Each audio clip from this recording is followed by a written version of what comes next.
Ini unboxing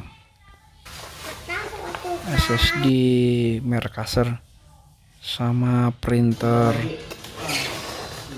WiFi DCP-T 420W.